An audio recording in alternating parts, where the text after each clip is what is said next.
दोस्तों नमस्ते प्रणाम। क्वेश्चन मन रहो लोग रहो सबने के बीच में एगो शंकर जी के गीत सुना जाता नहीं जौन बहुत ही अच्छा बा, लाजवाब बा और सावन स्पेशल गीत बा। तो सुनी लोगिन और अपन प्यार आशीर्वाद और मत बुलाएम लोगिन और कमेंट बॉक्स में जरूर बताएम लोगिन कि गाना लोगिन के कैसन लागल। तो चलिए लोगिन सुने लोगिन।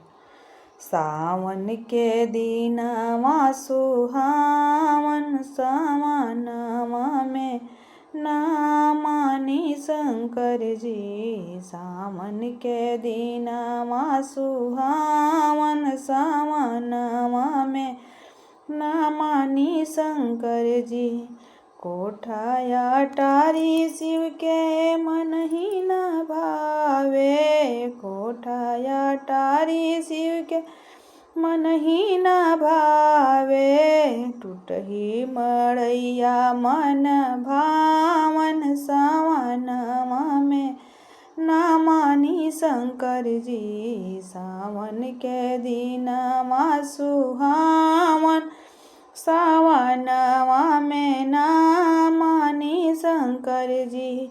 हाथी से घोड़ा शिव के मन ही न भावे। हाथी से घोड़ा शिव के मन ही न भावे। बसहा बैलवा मन भावन सावनवा में ना मानी शंकर जी। सावन के दिनवा सुहावन सावनवा में ना मानी शंकर जी। खोआ मलाई शिव के मन ही न भावे। खोआ मलाई शिव के मन ही न भावे। भंगिया धतुरवा मन भावन सावनवा में ना मानी शंकर जी। सावन के दिनवा सुहावन सावनवा में ना मानी शंकर जी।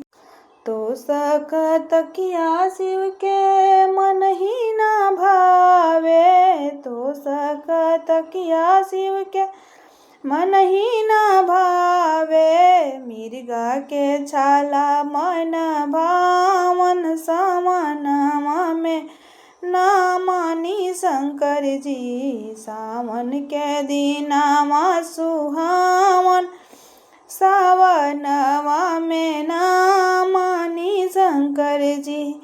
आजन बाजन शिव के मन ही न भावे। आजन बाजन शिव के मन ही न भावे। डमरू के बाजा मन भावन सावनवा में ना मानी शंकर जी। सावन के दिनवा सुहावन सावनवा में ना मानी शंकर जी। सावन के दिनवा सुहावन सावनवा में ना मानी शंकर